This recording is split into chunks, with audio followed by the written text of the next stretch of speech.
Boa noite, irmãos. A graça e a paz do nosso Senhor e Salvador Jesus Cristo. É com muita alegria que nós estamos novamente buscando a presença do Senhor em culto de louvor, honra e glória do seu santo nome. Somente Ele é digno de todo louvor, de toda adoração. A palavra de Deus, no Salmo 62, verso 1, nos diz: somente em Deus, ó minha alma, espera silenciosa, dele vem a minha salvação.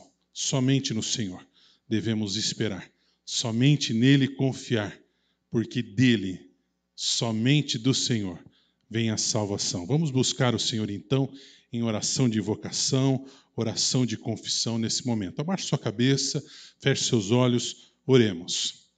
Senhor, nós te somos gratos por esse tempo, pela oportunidade linda, maravilhosa que o Senhor nos dá de novamente estar cultuando o teu santo e bendito nome.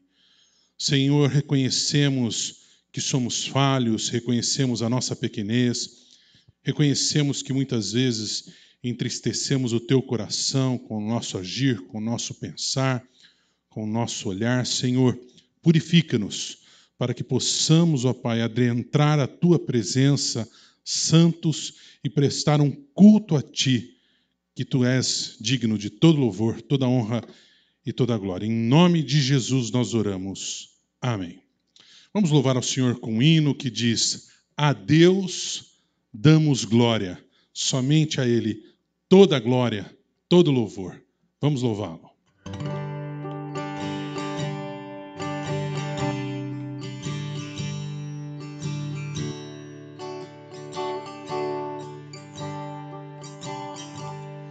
A Deus demos glória, pois seu grande amor, o Filho bendito, por nós todos deu, e graça concede ao mais vil pecador, abrindo-lhe a porta de entrada do céu.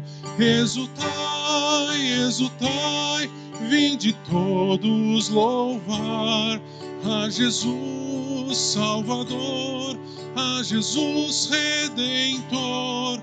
A Deus demos glória, porquanto do céu seu Filho bendito por nós todos deu. Ó graça real, foi assim que Jesus, morrendo seu sangue, por nós derramou. Herança nos céus com os santos em luz, comprou-no Jesus, pois o preço pagou. Exultai, exultai, vinde todos louvar a Jesus Salvador, a Jesus Redentor. A Deus demos glória, porquanto dos céus seu Filho bendito por nós todos deu. A crer nos convida tal prova de amor, nos merecimentos do Filho de Deus, e quem se entregar a seu bom Salvador vai vê-lo sentado na glória dos céus. Exultai, exultai, vinde todos louvar a Jesus Salvador, a Jesus Redentor. A Deus demos glória, porquanto do céu seu Filho bendito por nós todos deu. Obrigado, Senhor, por ter enviado o seu Filho por nós. Louvado seja o nome de Cristo Jesus. Agora continuaremos louvando ao Senhor com a leitura do Salmo 146, dos versos 1 a 12. Abra sua Bíblia aí no Salmo 146, dos versos 1 a 12. Amém? Vamos ler essa passagem, vamos louvar ao Senhor. Louvai ao Senhor, porque é bom e amável cantar louvores ao nosso Deus. Fica-lhe bem o cântico de louvor. O Senhor edifica Jerusalém e congrega os dispersos de Israel. Sara os de coração quebrantado e lhes pensa as feridas.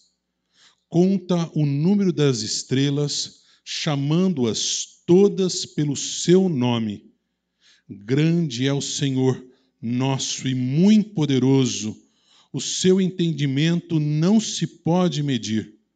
O Senhor ampara os humildes e dá com os ímpios em terra.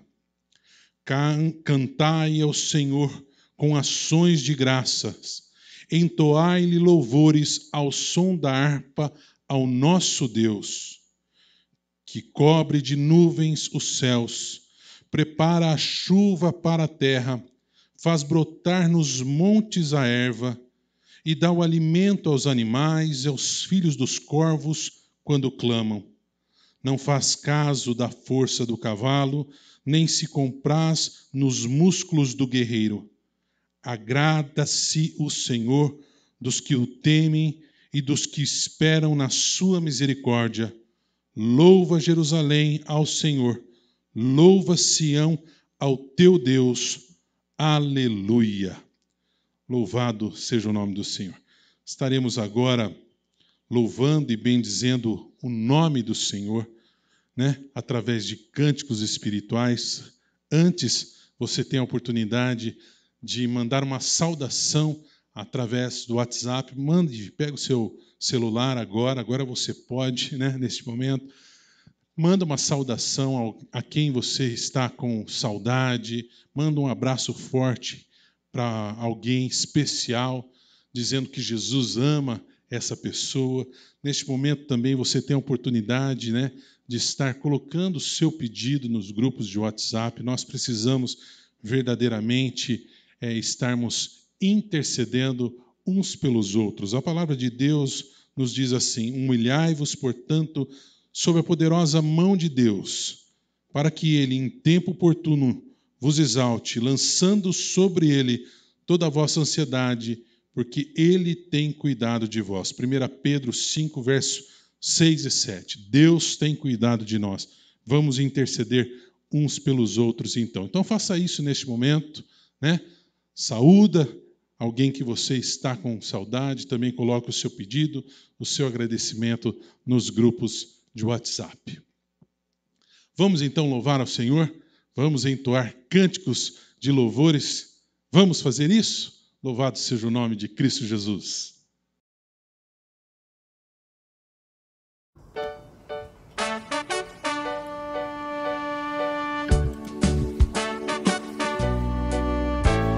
De todas as tribos, povos e raças, muitos virão te louvar. De tantas culturas, línguas e nações, no tempo e no espaço virão te adorar. Bendito seja sempre o Cordeiro, Filho de Deus, Raiz de Davi. Bendito seja seu santo nome, Cristo Jesus, presente aqui.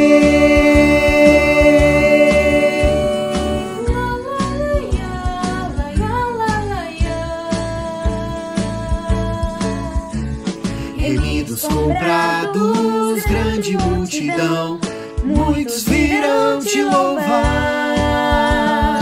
Povo escolhido, teu reino e nação, no tempo e no espaço virão te adorar. Bendito seja sempre o Cordeiro, Filho de Deus, Raiz de Davi. Bendito seja seu santo nome, Cristo Jesus, presente aqui.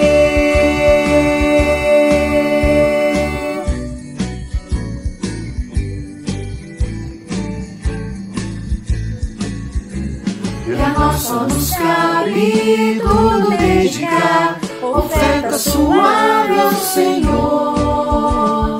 Dons e talentos queremos consagrar, e a vida no teu altar, pra teu louvor. Bendito seja sempre o Cordeiro, Filho de Deus, raiz de Davi. Bendito seja seu santo nome, Cristo Jesus, presente aqui.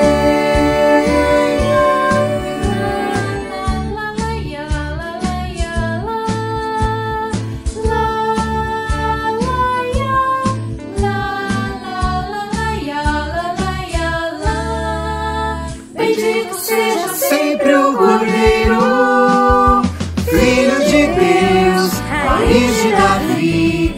Bendito seja seu santo nome, Cristo Jesus, presente aqui.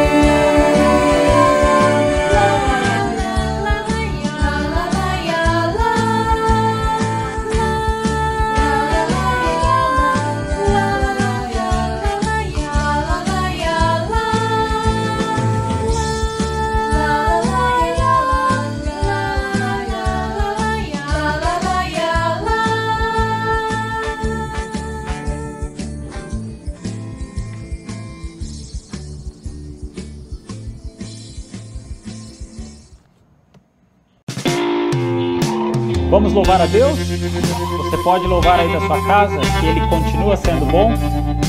Não importa, com ou sem pandemia, Ele continua sendo bom. Vamos lá?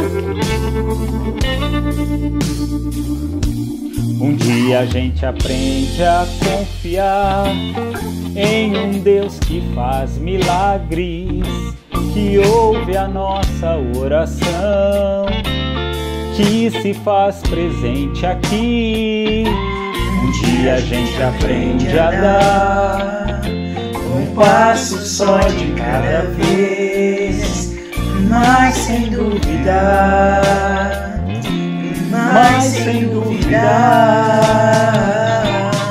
Ele continua sendo bom, que Ele continua sendo Deus.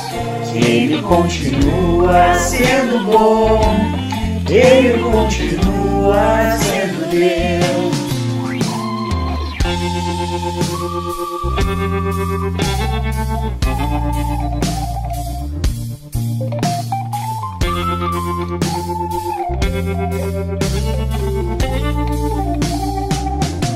Então chega o dia de viver tudo que se aprendeu e a enxergar até o que não se pode ver. Chega o dia de entender, até ouvir um não de Deus, mas sem duvidar,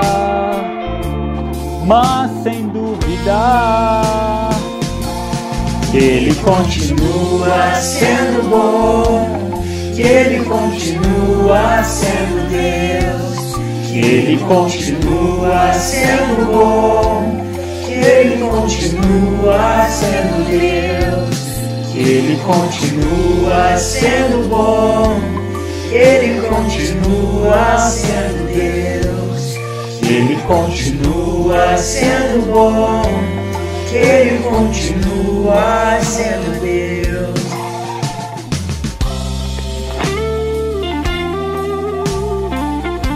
Amém. Ele continua sendo bom. Você pode declarar isso mais uma vez? Vamos lá? Então vem comigo. Ele continua sendo bom, Ele continua sendo Deus.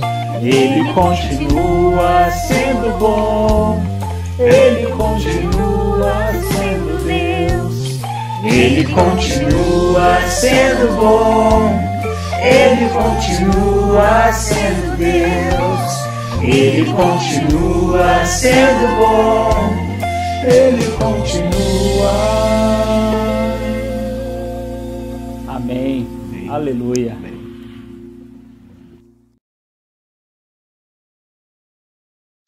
Agora, irmãos queridos, é o tempo da continuação do louvor ao Senhor, da adoração ao seu nome, através do ofertório. A palavra de Deus nos diz no Salmo 96, versos 7 e 8: Tributai ao Senhor, ó filhos dos povos, tributai ao Senhor glória e força, tributai ao Senhor a glória devida ao seu nome, trazei oferendas e entrai nos seus átrios. Salmo 96, versos 7 e 8.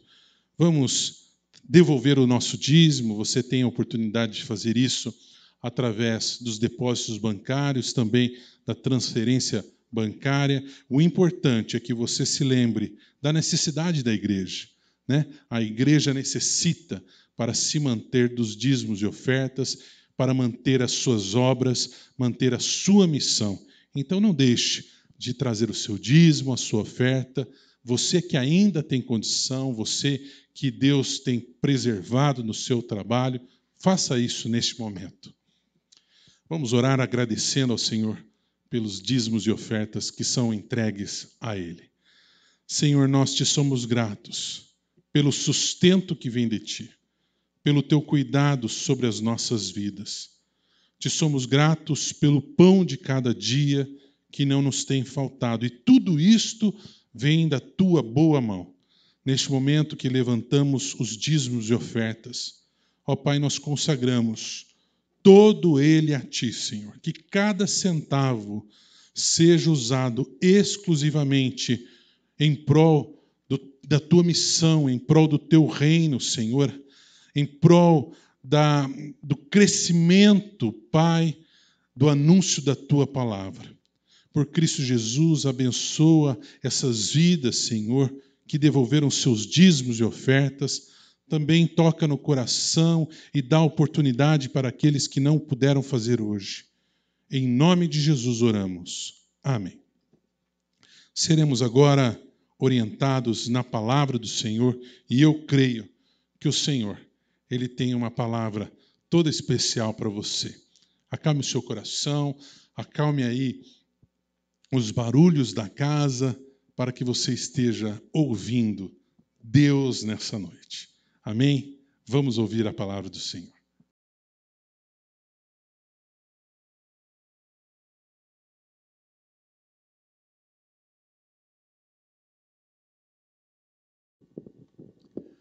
Boa noite, irmãos. Que a graça e a paz do Senhor estejam em vossos corações. É com muita alegria que nós estamos aqui para juntos meditarmos na palavra do Senhor. Quero convidá-los a abrir as vossas Bíblias, ou mesmo no seu aplicativo, no livro do profeta Miqueias, capítulo de número 6.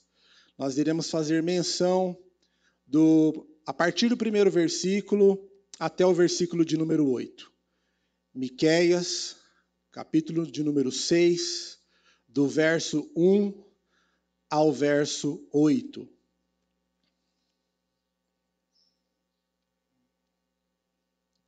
Assim diz a palavra do Senhor, irmãos. Ouvi agora o que diz o Senhor. Levanta-te, defende a tua causa perante os montes, e ouçam os outeiros a tua voz. Ouvi, montes, a controvérsia do Senhor, e vós, duráveis fundamentos da terra, porque o Senhor tem controvérsia com o seu povo, e com Israel entra em juízo. Povo meu, que te tenho feito, e em que te enfadei? Responde-me. Pois te fiz sair da terra do Egito e da casa da servidão te remi, e enviei adiante de ti Moisés, Arão e Miriam. Povo meu, lembra-te agora do que maquinou Balaque, rei de Moabe, e do que lhe respondeu Balaão, filho de Beor, e do que aconteceu desde Sitim até Gilgal, para que conheças os atos de justiça do Senhor. Com que me apresentarei ao Senhor e me inclinarei ante o Deus excelso. Virei perante ele com holocaustos, com bezerros de um ano.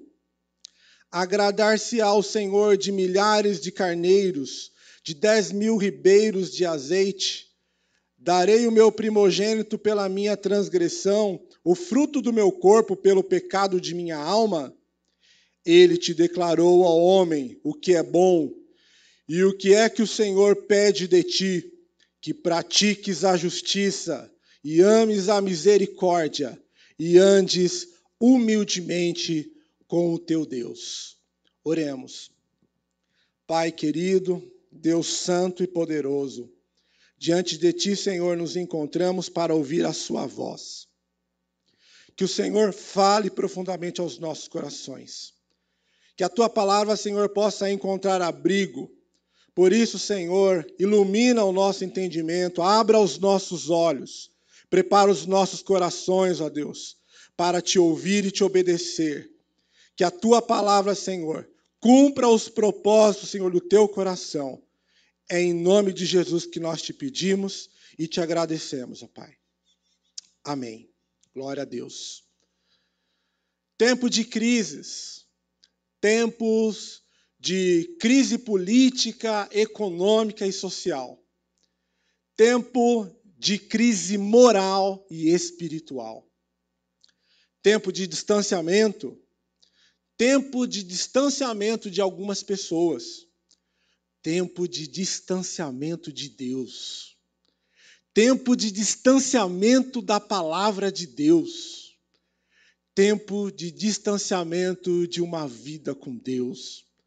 Não, irmãos, não estou me referindo aos nossos dias como talvez alguns de vocês possam estar imaginando. Qualquer semelhança não é uma mera coincidência. É a palavra de Deus que é atemporal e ela se renova todos os dias nas nossas vidas. Na verdade, eu estou me referindo aos dias do povo de Deus, a nação de Israel, aproximadamente entre meados do século 8 e final do século 7 a.C. Eu estou me referindo a um povo que se aproximou do pecado e da apostasia.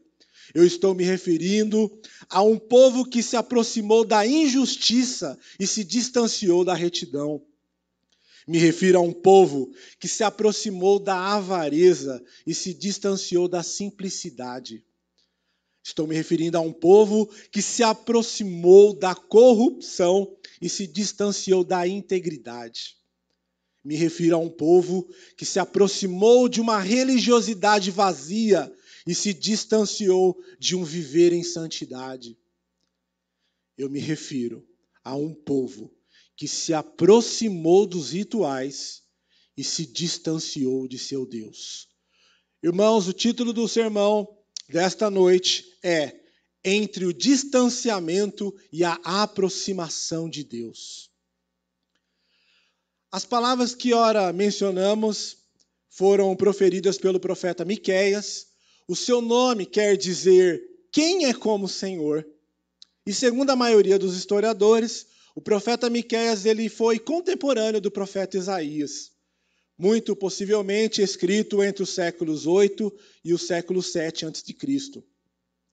Diferentemente do profeta Isaías, que ele era de família nobre, né? E por isso ele acabou exercendo seu ministério junto ao palácio e ao templo, o profeta Miqueias ele era de origem simples e interiorana, vindo de Morissete, que era um pequeno povoado do sul de Judá.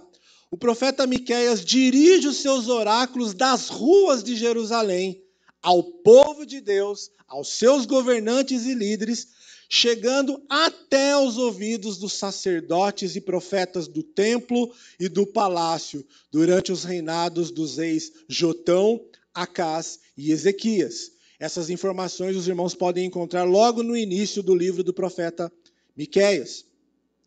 Miqueias faz a denúncia.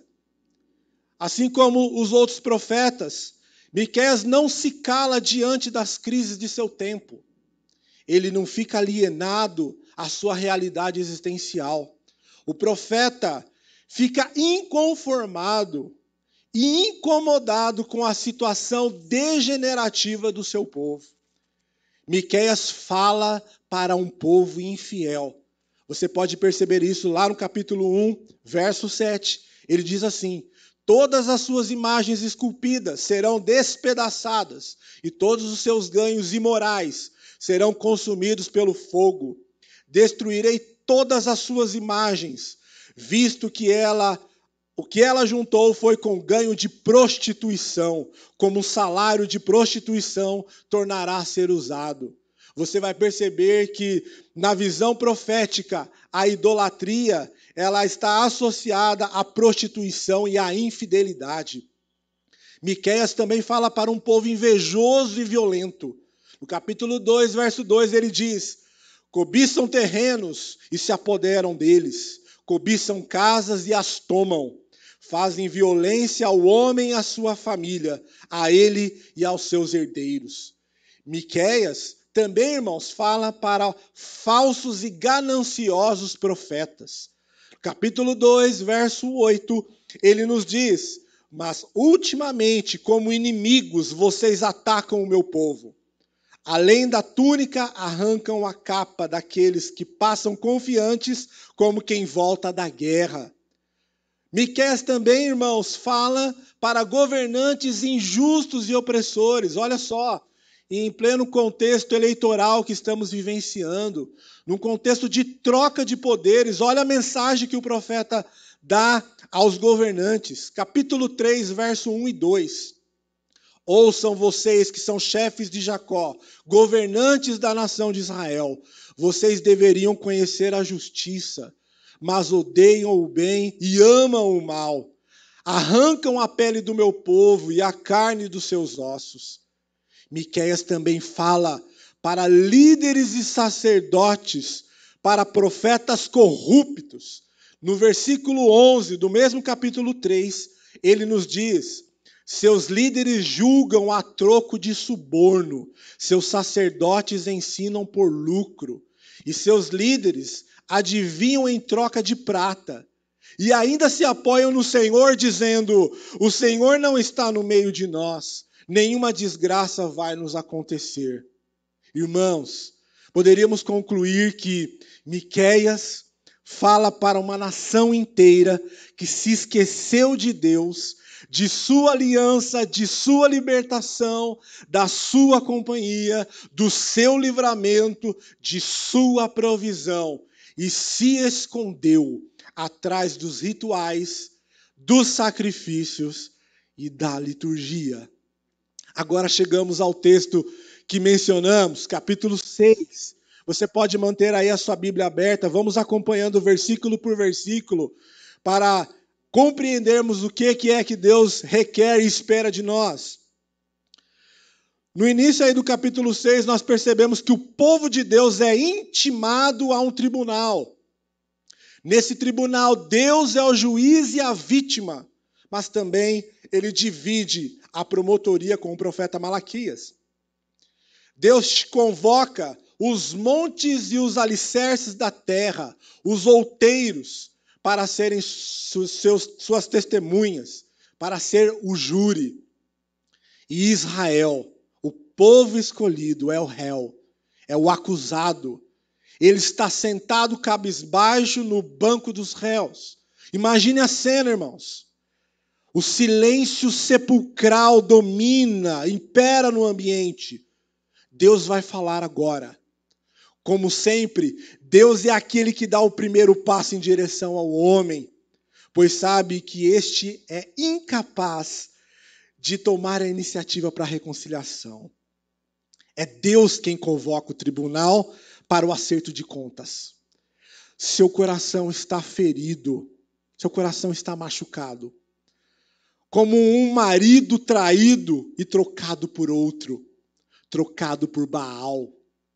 O Senhor, neste texto que ora lemos, faz 5 acusações gravíssimas e irrefutáveis contra o seu povo.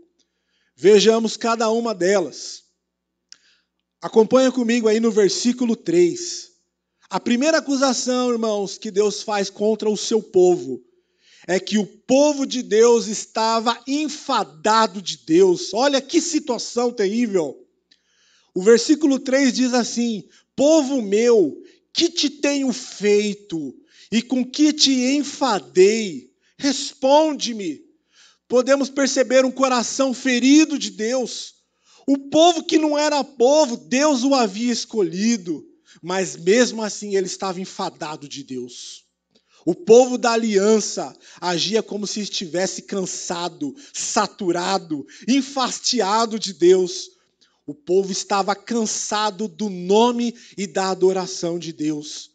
O reverendo Hernandes Dias Lopes nos diz que eles traziam sacrifícios e faziam ofertas, mas a vida deles estava separada do culto. Ou seja, o culto não era a vida deles. Havia uma distinção entre a sua vida secular e a sua vida com Deus. Isso não nos parece familiar nos dias de hoje? Pensa comigo. Deus também faz uma segunda acusação. A segunda acusação de Deus é que o seu povo não valorizou a sua libertação. Acompanha comigo no versículo 4, a primeira parte. Pois te fiz sair da terra do Egito e da casa da servidão te remi. O povo de Deus, irmãos, havia se esquecido do buraco de onde ele havia sido tirado com mão poderosa, com mão forte. O povo de Deus havia se esquecido dos mais de 430 anos de escravidão no Egito, embaixo da chibata e do sol escaldante do deserto. O povo de Deus havia se esquecido dos trabalhos forçados e de toda espécie de opressão que ele estava sofrendo lá no Egito. O povo de Deus havia se esquecido da mão poderosa de Deus, que descambou todo o panteão dos deuses do Egito e havia resgatado gloriosamente da casa de servidão. Ainda hoje, irmãos, há muita gente com a memória curta, muita gente que se esquece de onde o Senhor o libertou. Deus ainda faz uma terceira acusação. Deus diz que o seu povo não valorizou a sua liderança. Na segunda parte do versículo 4, acompanhem comigo, diz: e enviei adiante de ti Moisés, Arão e Miriam. Queridos, Deus jamais deixou o seu povo sozinho. Ele havia preparado Moisés, Arão e Miriam para conduzir aquela multidão pelo assombroso e escaldante deserto, rumo à terra prometida, rumo a Canaã. O povo de Deus havia se esquecido de que não tinha chegado a Canaã sozinho. Da mesma forma, hoje precisamos reconhecer, irmãos, que nós somos fruto de oração e do ensino de outras pessoas que o Senhor colocou em nossas vidas para nos conduzir na caminhada de fé. As coisas não acontecem sozinho. Quantas pessoas que oraram por nós, que nos instruíram. Quantas pessoas que colocaram a sua boca no pó e oraram de dia e de noite pela nossa salvação. Deus ainda faz uma quarta acusação. O povo de Deus não valorizou as bênçãos divinas. No versículo de número 5, a primeira parte, Deus diz: povo meu, lembra-te agora do que maquinou Balaque, rei de Moabe, e do que lhe respondeu Balaão, filho de Beor. Toda a maldição, irmãos, que Balaque havia intentado contra os filhos de Deus caiu por terra. Balaão havia sido contratado por Balaque para amaldiçoar o povo de Deus, mas não conseguiu realizar o seu intento porque Deus é o guarda de Israel. Deus é aquele que transforma a maldição em bênção. Deus é aquele que transforma o mal em bem. Deus é aquele que transforma o caos em harmonia. Glória a Deus. Semelhantemente, irmãos, quantas vezes na nossa vida nós fomos e somos surpreendidos pelas bênçãos de Deus nos momentos mais críticos da nossa história. Pensa aí comigo. Eu tenho certeza que você tem alguma experiência parecida com essa. E Deus faz a quinta e última acusação contra o seu povo. O povo de Deus não valorizou a providência divina. Na última parte do versículo 5, diz: e do que aconteceu desde Sitim até Gilgal, para que conheças os atos da justiça do Senhor. Queridos, desde o último lugar do deserto, que é esta cidade de Sitim, até o primeiro lugar da terra prometida, ou seja, Gilgal, Deus proveu tudo que o seu povo necessitava. E olha só, isso incluiu coluna de nuvem de dia e coluna de fogo à noite, passar pelo Mar Vermelho a seco, água doce de fonte de água amarga, maná que chovia do céu, uma fartura de codornizes, água que jorra de rocha seca, roupas que não se desgastavam, saúde dos pés para uma caminhada de 40 anos, atravessar o Rio Jordão a seco, entre muitos e muitos outros milagres que o Senhor operou no meio do povo no deserto. O povo de Deus havia se esquecido de que Jeová é Jirê, o Deus da provisão. Agora, seguindo o texto, nós vamos perceber que o povo de Deus agora, o réu, o condenado, agora tenta se justificar. Israel apresenta pelo menos 3 argumentos para se justificar. Vamos lá então. Primeiro argumento, irmãos. A justificação pelo sistema sacrificial. Acompanha comigo no versículo de número 6. Com que me apresentarei ao Senhor e me inclinarei ante o Deus excelso? Virei perante ele com holocaustos, com bezerros de um ano? Israel queria se justificar através dos ritos sagrados, mas sem santidade de vida, ou seja, sem uma vida íntima com o culto, uma vida separada do culto. O teólogo Warren Wiersbe afirma que os pecados do povo estavam ocultos sobre o verniz das atividades religiosas. Os cultos eram rotineiros, mas não vinham do coração. Israel queria camuflar e esconder os seus pecados, irmãos, atrás da fumaça dos holocaustos, como uma cortina de fumaça. O povo de Deus queria fazer a coisa certa, do modo errado, com motivações pífias, insignificantes. Olha só o segundo argumento que o povo se dirige a Deus: a justificação pela ostentação religiosa.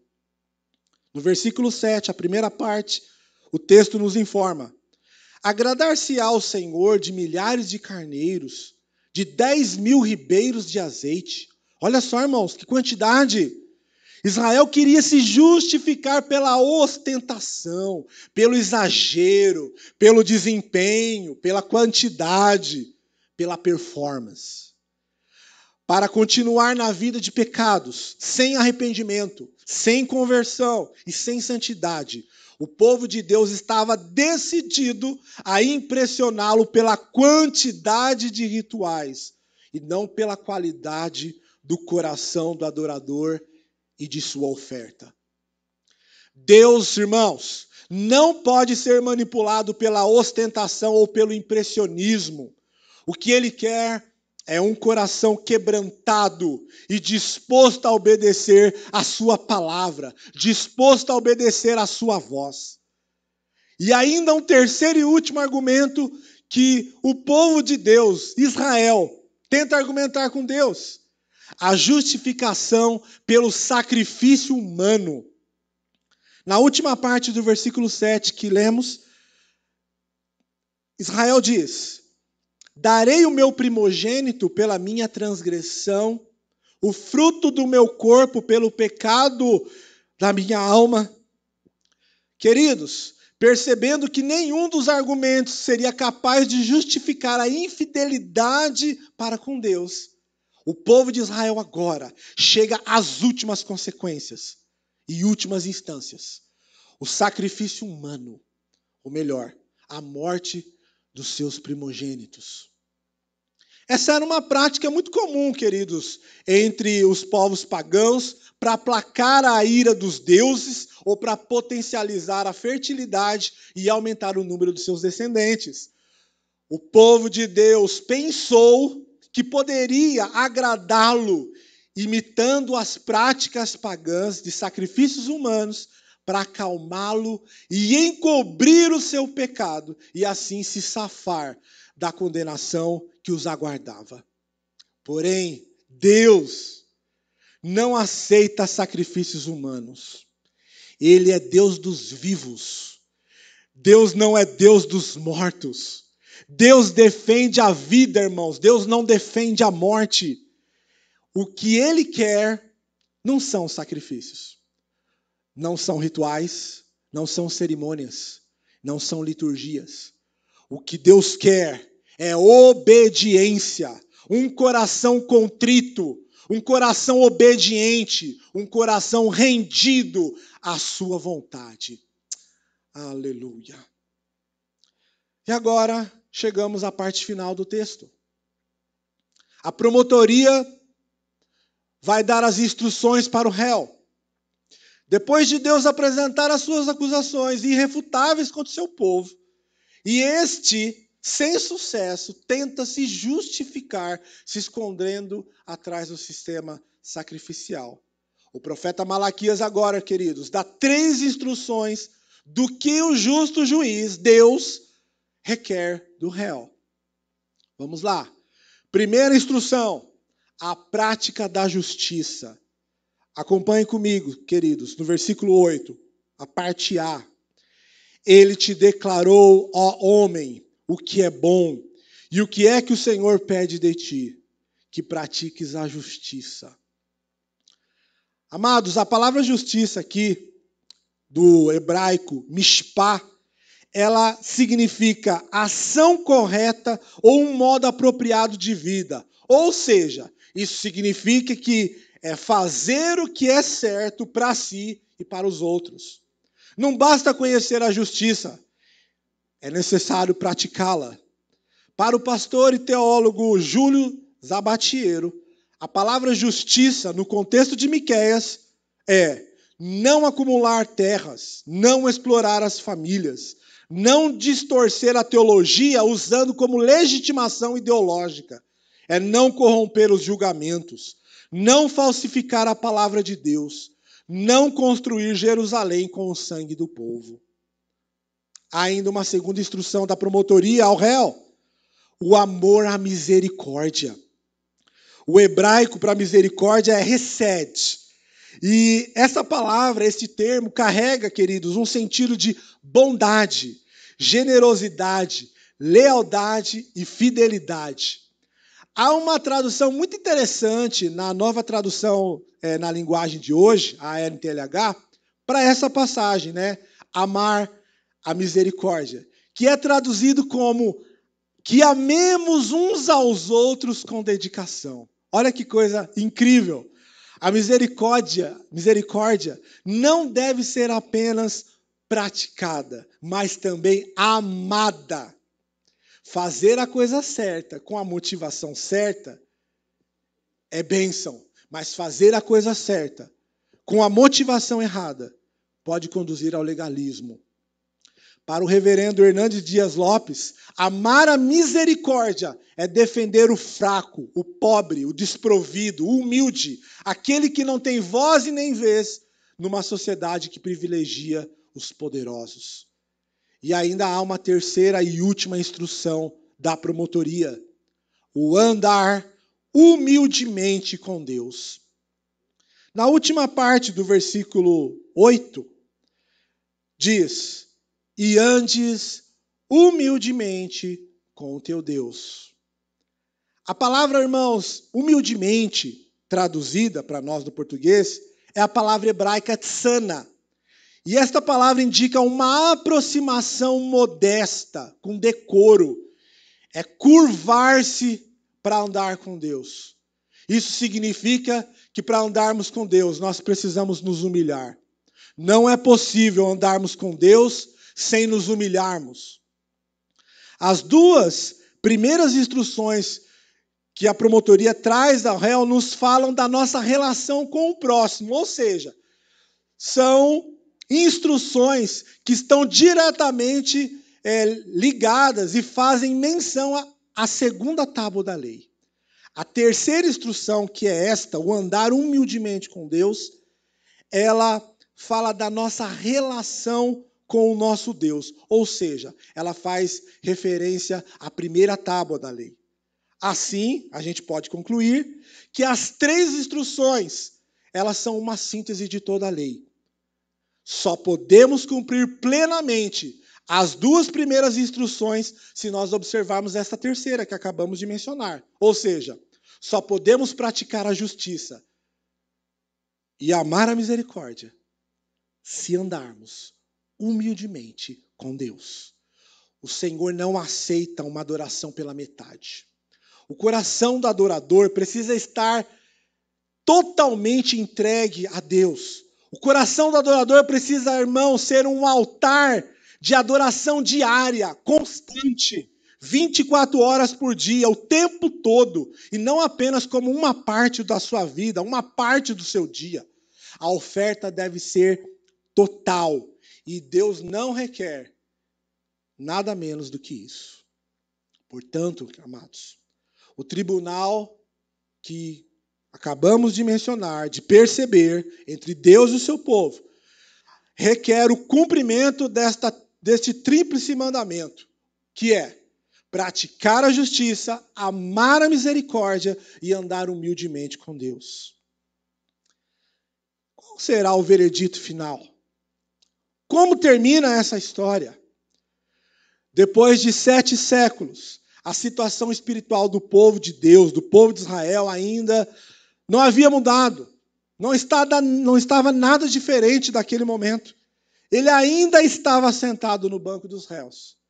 Mas as promessas de Deus, aleluia, anunciadas ao profeta Miqueias, elas se cumpriram. Em Miqueias capítulo 5, verso 2, Deus disse: mas tu, Belém Efrata, embora sejas pequena entre os clãs de Judá, de ti virá para mim aquele que será o governante sobre Israel.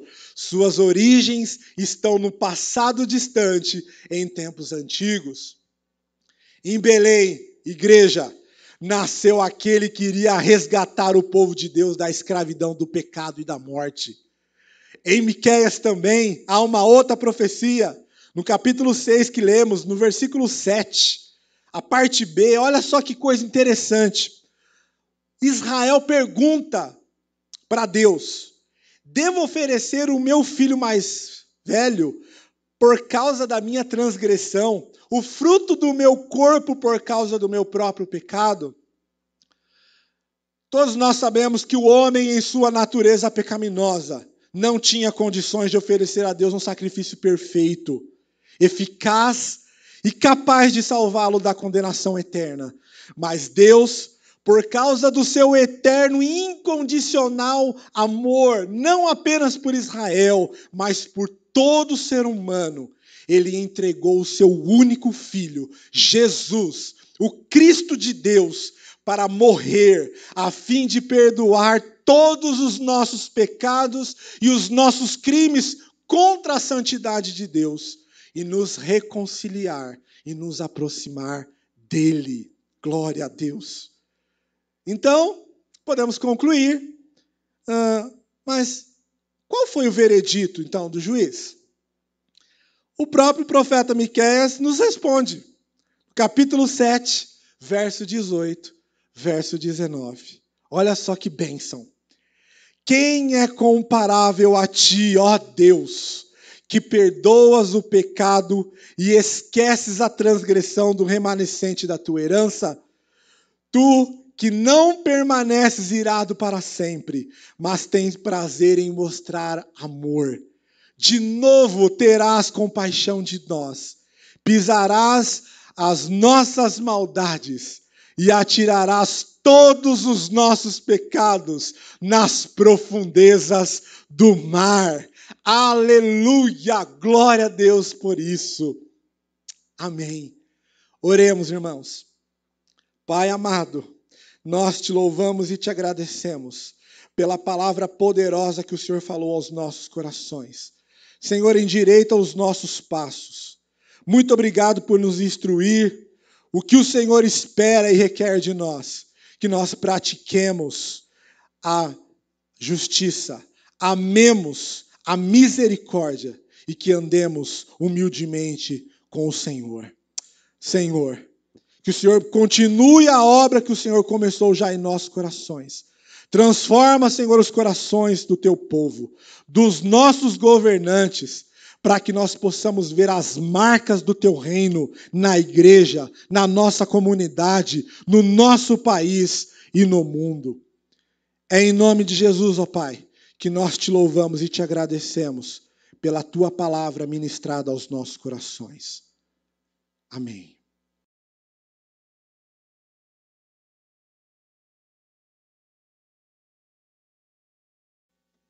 Graças a Deus pela palavra que tanto falou ao nosso coração nessa noite. Tanto nos exortou. Como é bom quando a palavra do Senhor nos exorta, quando ela nos traz de volta para o centro da vontade do Senhor. Agora estaremos participando da mesa do Senhor. E eu convido você a estar abrindo a sua Bíblia na carta do apóstolo Paulo à igreja de Corinto. 1 Coríntios, capítulo 11. 1 Coríntios, capítulo 11. Nós estaremos lendo a partir do verso 23. 1 Coríntios, capítulo 11, a partir do verso 23, a palavra do Senhor assim nos diz: Porque eu recebi do Senhor o que também vos entreguei. Porque o Senhor Jesus, na noite em que foi traído, tomou o pão. E tendo dado graça, o partiu e disse: Isto é meu corpo que é dado por vós. Fazei isto em memória de mim. Por semelhante modo, depois de haver ceado, tomou também o cálice, dizendo: Este cálice é a nova aliança no meu sangue.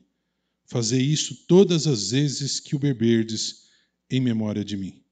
Porque todas as vezes que comerdes este pão e beberdes o cálice, anunciai a morte do Senhor até que ele venha. Por isso, aquele que comer o pão ou beber o cálice do Senhor indignamente, será réu do corpo e do sangue do Senhor. Examine-se, pois, o homem a si mesmo, e assim coma do pão e beba do cálice. É um privilégio muito grande participar da mesa do Senhor. A mesa do Senhor que é um memorial. A mesa do Senhor que nos traz à mente, nos recorda o que o Senhor fez por nós, por amor a nós. Ele se entregou na cruz do Calvário. Ele morreu em nosso lugar. Morreu para pagar pelos nossos pecados. Morreu para que nós tivéssemos vida novamente. E quem pode participar desta mesa? Quem pode participar dessa mesa é todo aquele que já confessou que Jesus Cristo é o Senhor da sua vida.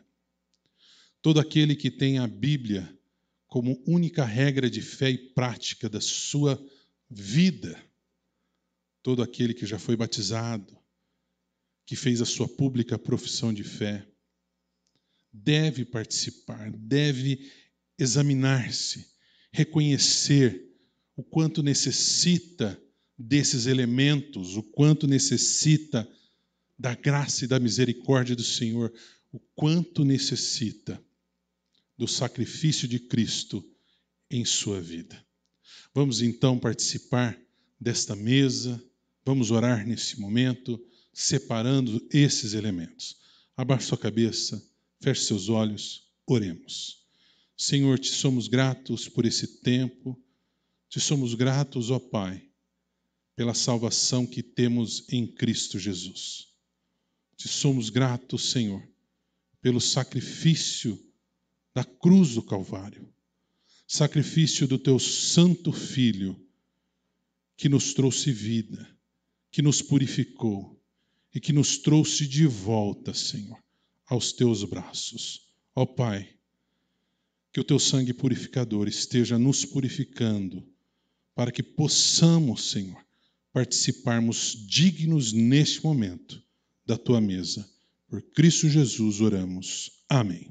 A palavra de Deus nos diz que o Senhor Jesus, na última ceia, tomou um pão, assim como nós tomamos no dia de hoje, e ele o partiu.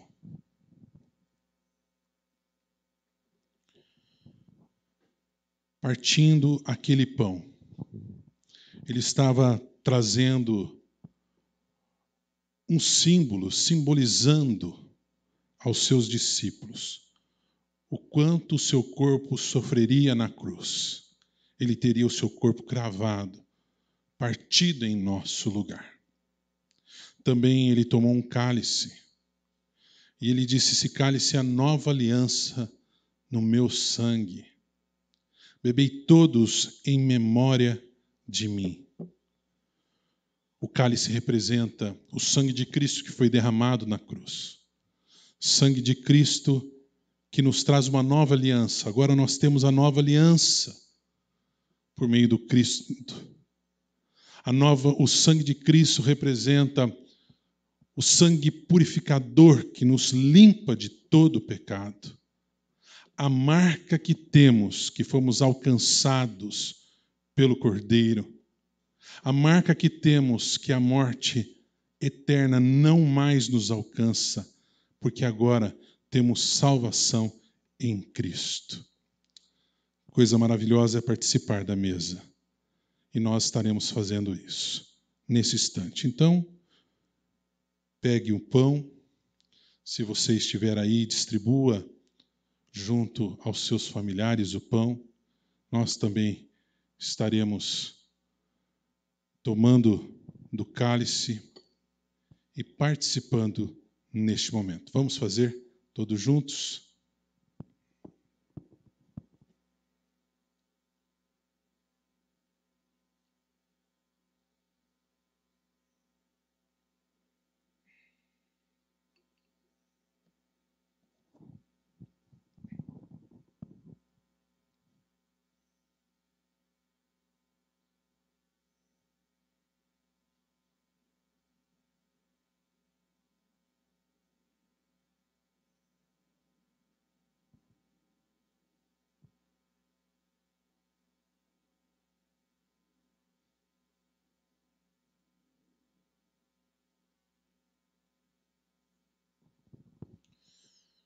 Tem um hino do coral antigo que dizia assim: digno é o Cordeiro que foi morto. Verdadeiramente, o Senhor é digno. Ele morreu por nós. E Ele nos trouxe a salvação. E diante dessa mesa, reconhecemos isso. Vamos orar. Senhor, te agradecemos neste momento por termos participado da tua santa mesa. Te agradecemos, ó Pai, pelo teu sacrifício na cruz que nos trouxe vida. Louvamos e bendizemos o teu nome. Ó Pai, obrigado pela oportunidade de participarmos hoje deste memorial e recordarmos que hoje somos salvos por Cristo Jesus. Louvado seja o teu nome eternamente. Em nome de Jesus. Amém. Amém. Diga amém. Amém. Louvado seja o nome do Senhor. Agora, já estamos caminhando para o fim do culto.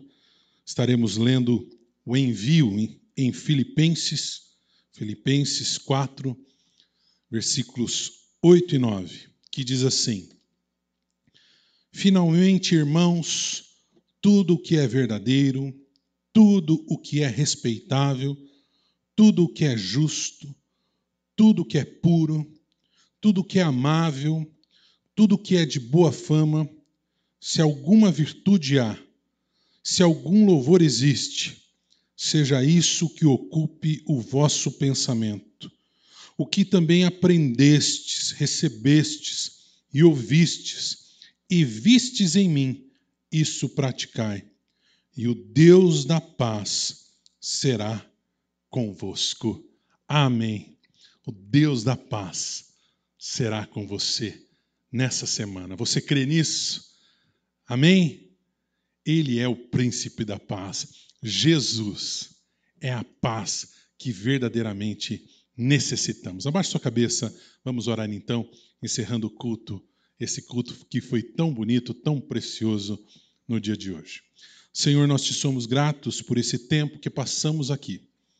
Te somos gratos porque tivemos a oportunidade de louvar o teu nome, de abrir os nossos lábios e entoar louvores a ti. Te somos gratos pela tua palavra.